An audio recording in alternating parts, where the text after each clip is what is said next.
Euzubillahimineşşeytan Euzubillahimineşşeytanirracim. Bismillahirrahmanirrahim. Yanlış anlaşılan ve yanlış uygulama olan bazı şeylerden bahsedeceğim. Savaşta fıkıh, özel hayat, aile ve bazı insanların bazı konuları yanlış algılamaz.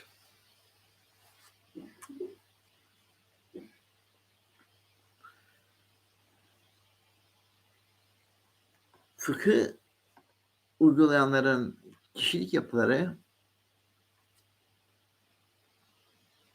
İslam'ı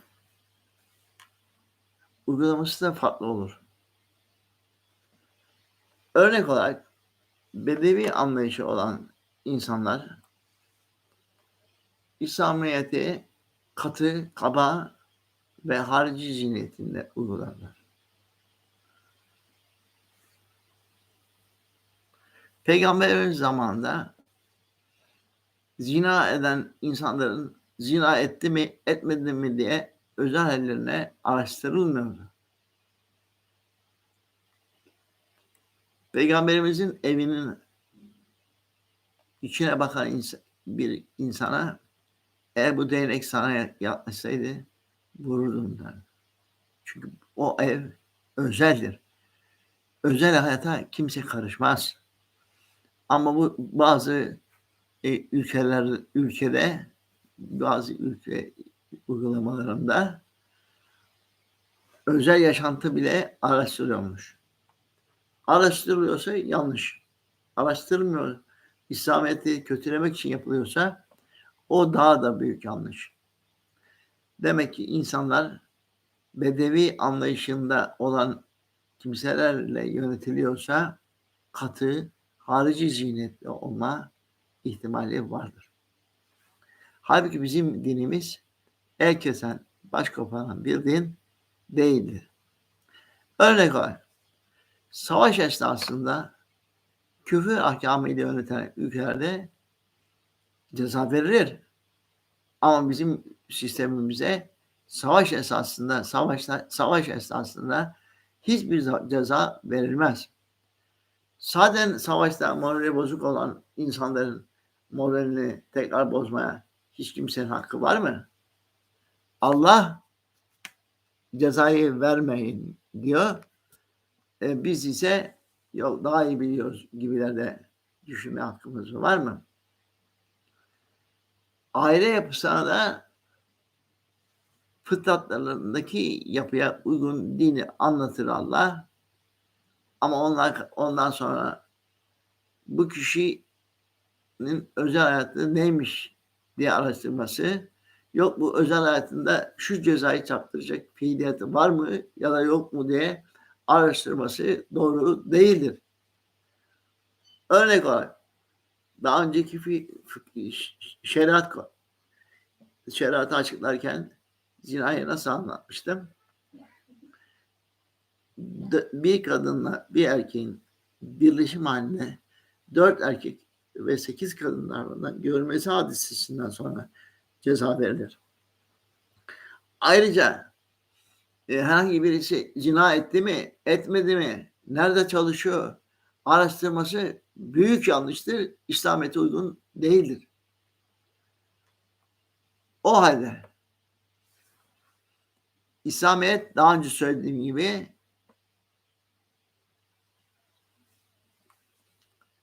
fıtrata uygundur. Bu kadar toleransı olmasına rağmen cezalar çok edici olduğu için de ne zina olur, ne hırsızlık. Yalova Çınarcık'ta oturduğum halde aile yapısına karışsın, aile düzenimiz daha iyi olsun diye karıştırdığım devlete bağlı kişiler benim ailemi yıkmaya çalıştı. Ben yıkılsın diye ben söylememiştim. Bizim dinimiz aileyi yıkmaya değil, yapmaya yöneliktir. Neden? Çünkü iblis şeytanların peygamberidir. Şeytanların peygamberi olması hesabıyla kendi adamlarını dünyaya gönderiyor. Kötülükler yapın diye. Bunlardan birisi geliyor. Ben şu kötülüğü yaptım. Öbürü geliyor. Bu kötülüğü yaptım. Öbürü geliyor. Bu kötülüğü yaptım. Nihayet birisi diyor ki ben karı koca arasını açtım ve boşandırdım. İşte sen en iyisini yaptın diyor. Mesela İslam sisteminde hiç mi inançsız insan olmuyor? Olması normaldir.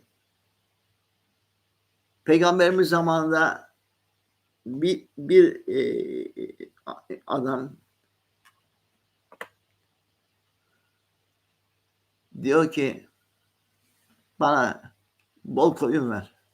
Peygamberimiz diyor ki yazık etti kendine. O tekrar geliyor. Bana bol koyun ver. Daha önce İslam kanunlarına, İslam yaşantısına tam uygun olan bu yaşayarak insan bol koyun verdikten sonra Allah zekat, sadaka, fitreyi ve zekat memurlarına vermiyor. Ama bunun karşısında ben ahlak polisiyim, vur, kır, dök. Öyle bir şey yapmadı. Örneğimiz Hazreti Muhammed sallallahu aleyhi ve sellem.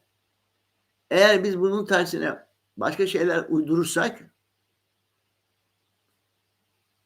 ne demek gelir? Biz Hazreti Muhammed'den Allah'tan daha iyi biliriz anlamına gelir. Demek ki insanlar hırsız mı değil mi? Zina etti mi etmedi mi? Özel yaşantısı bu mu değil mi diye araştırması doğru değildir. Herkesin yaşantısı kendisinedir. Ama gerekli şartlar geldiği zaman şahitler ve koşullar geldiği zaman cezada verilmez mi? Verilir. Ama sen insanların peşine polis dik, sonra yok efendime söyleyeyim bu bunu yaptı, vur, bu bunu yaptı, kır. Doğru değildir. Allah bile bunu emretmemiştir. İnsanların içindeki polis Allah'tır. Allah'ın yerine geçecek hiçbir polis yoktur. Polisin böyle yaşantısına karışması yemek düşer. İnsanların özel yaşantısı kendisine aittir. Özel yaşantısında bir şey varsa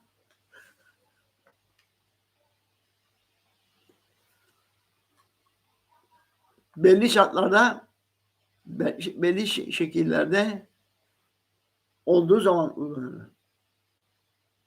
Bu şartlar oluşmadan uygulanmaz. Hatta şeyler yollarda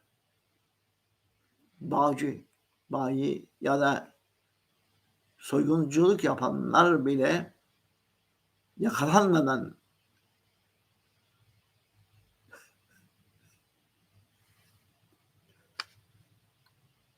tövbe ederse affedilir. Affetmenin yetkisi Allah'a aittir. Ceza verme yetkisi Allah'a aittir.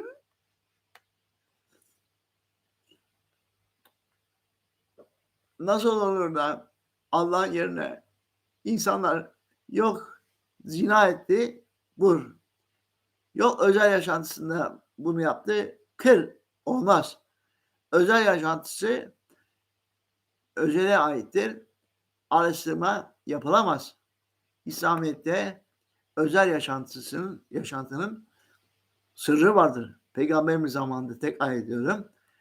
Camdan içeri bakan insana bu değnek sana gelseydi gurur duyurdum diyor. Çünkü insanların özel hallerini araştırmak İslamiyet'e uygun değildir. Ama bugün bakıyoruz, yok özel yaşantısında zina yaptı, vur. Savaşta esnasında şu cezayı yaptı, kır. Olmaz. Savaşta hiçbir ceza verilmez. Aile yaşantısına karışılmaz. İslam sisteminde hiç mi kafir olmayacak? Hiç mi münafık olmayacak? Her çeşit insan olacak. İslam sistemi yalnız Müslümanların değil, tüm insanların sistemidir. Teşekkür ederim arkadaşım beni izlediğiniz için.